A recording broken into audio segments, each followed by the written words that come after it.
Brasil, olá você aí de casa! Hoje o vídeo é sobre a jornada do herói. Vocês me pediram muito esse vídeo e hoje eu vou contar os passos certinho que o Campbell inventou. E se você ainda não é inscrito aqui no canal, se inscreve que tem muita coisa legal sobre filmes, séries, Game of Thrones e muito mais. Se você não sabe nem o que é a jornada do herói, eu vou contar pra você resumidamente. A jornada do herói também pode ser conhecida como monomito, que é um mito um só. É uma história que se repete em várias histórias. É um conceito de narrativa, digamos, que está presente aí em mitos, histórias, contos através dos séculos. O termo foi criado pelo antropólogo Joseph Campbell, que escreveu um livro em 49 chamado O Herói de Mil Faces, que eu vou colocar aqui na edição porque eu não tenho esse livro, eu li da biblioteca. Aliás, recomendo muito que vocês frequentem bibliotecas. Se você não consegue comprar um livro, vai na biblioteca mais perto da sua casa, biblioteca da universidade, da sua cidade, e aí você aluga o livrinho de boa, lê e devolve, maravilhoso. Inclusive, alugar livro da biblioteca é maravilhoso, que te faz pressão pra ler logo, porque você tem que devolver até tal dia, então você tem que ler e você dá um jeito. O Campbell então percebeu que tinham várias coincidências nessas histórias e aí ele numerou em 3 partes, que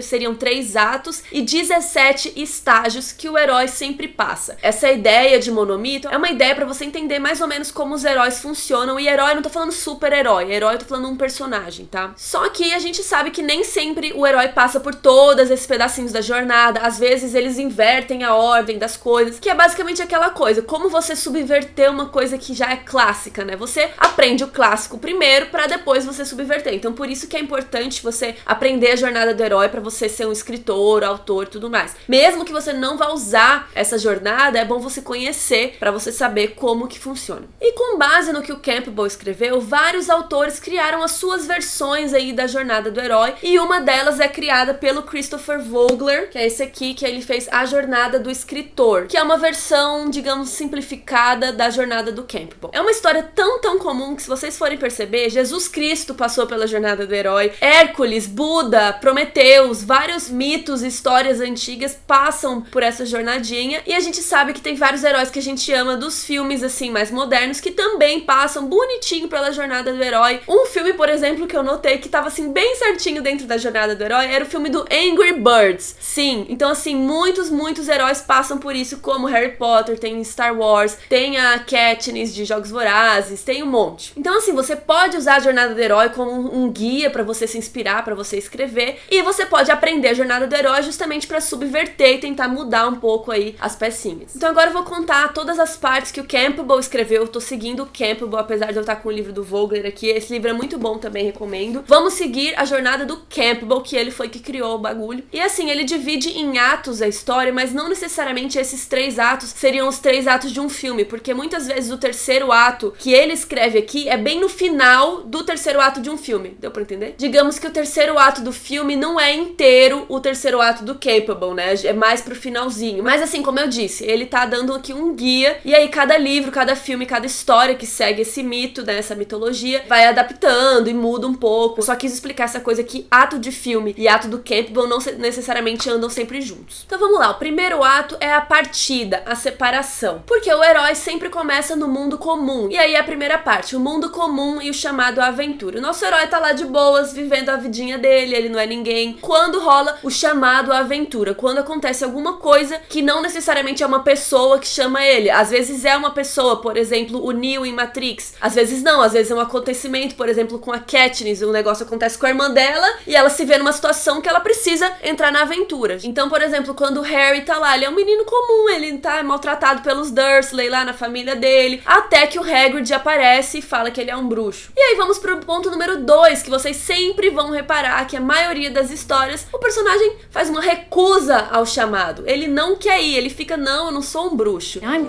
just Harry.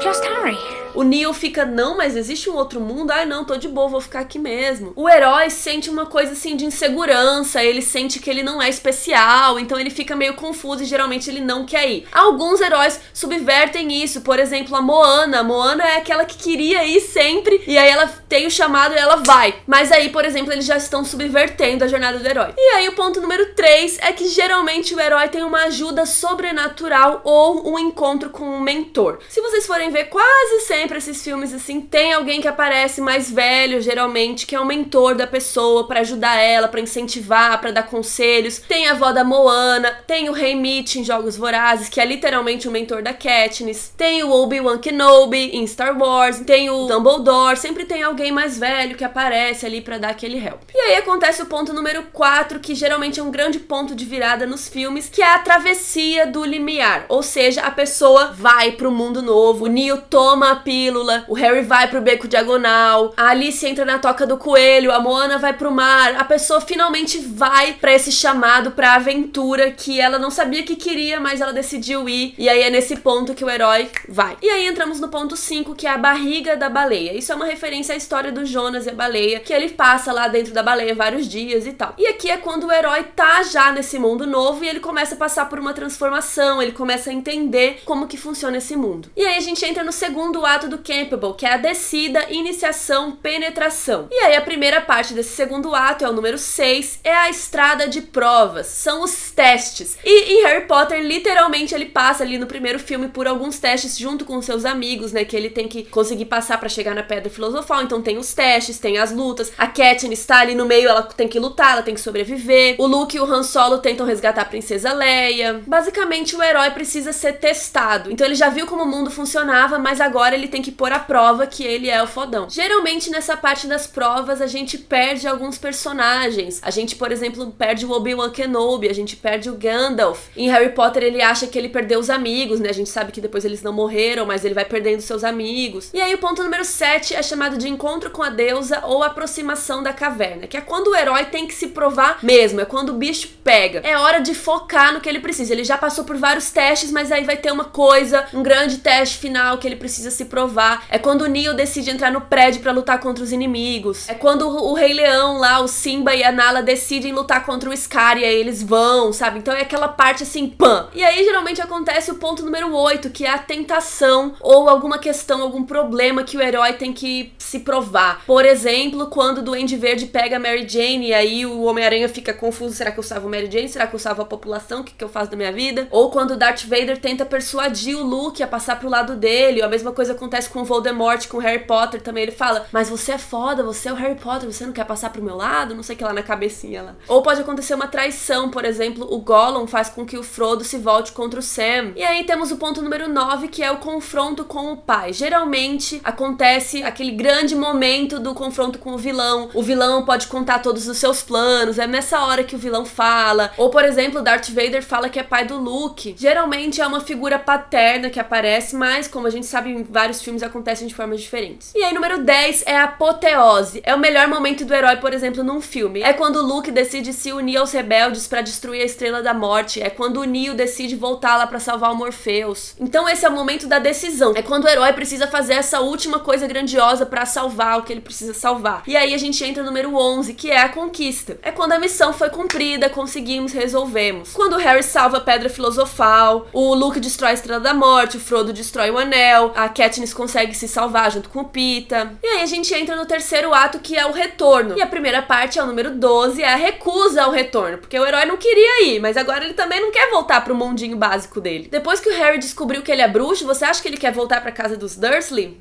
Não, mas ele vai ter que voltar. E aí o número 13 é o voo mágico, que mais ou menos significa o processo que o herói tem que passar de novo pra voltar aí pra essa vida básica que ele tinha antes. E essa palavra voo mágico é mais no sentido figurativo, mas, por exemplo, em Senhor dos Anéis, isso é mais literal, quando o Frodo e o Sam são resgatados pelas águias, por exemplo. E aí o número 14 é o resgate interior, porque muitas vezes o herói precisa de uma ajuda pra voltar pra esse mundo. Como, por exemplo, em Relíquias da Morte, o Harry precisa ser guiado de volta pelo Dumbledore. Ou quando em Jogos Vorazes a Katniss é resgatada lá de dentro da arena. Então às vezes o herói precisa de um help aí pra voltar. E aí o número 15 é a travessia do limiar, ou o retorno literalmente, quando o herói realmente tá voltando. E aí geralmente ele reflete sobre tudo que ele aprendeu nesse novo mundo. É uma parte assim mais psicológica do personagem, mas às vezes também acontece alguma coisa literalmente. Por exemplo, quando o Frodo pega o barco com os elfos. E o número 16 é o Senhor de Dois Mundos. O herói percebe que ele não é mais a mesma pessoa, ele não é a pessoa que vivia no mundo comum e ele também não é só a pessoa da aventura. Ele é essa coisa dos dois. Por exemplo, quando a Katniss descobre que, apesar dela ter lutado nos Jogos Vorazes, a vida dela não vai mais ser a mesma, não vai continuar tudo bem. Por exemplo, quando o Frodo entende que ele não faz mais parte do condado. E aí, finalmente, acontece o número 17, que é o final, que é a liberdade pra viver. É aquela parte meio viverem felizes para sempre, aquela parte que você respira e fala, ai, beleza, ficou tudo bem no final. É quando a Nala e o Simba reinam juntos em Rei Leão. É quando o Bruce Wayne abandona o Batman e vai viver sua vida. Quando a Katniss observa seus filhos brincando no campo. Quando o Harry não sente mais dor na cicatriz. Fica tudo bem por um tempo. Então essa é a jornada do herói do Joseph Campbell. Tem a jornada do escritor, do Vogler também, que é bem parecida, mas se vocês quiserem eu faço um vídeo também contando melhor como é a jornada dele. Coloca aí nos comentários que outras histórias você acha que se encaixa perfeitinho na jornada do herói. Se inscreve no canal se você não é inscrito e um beijo.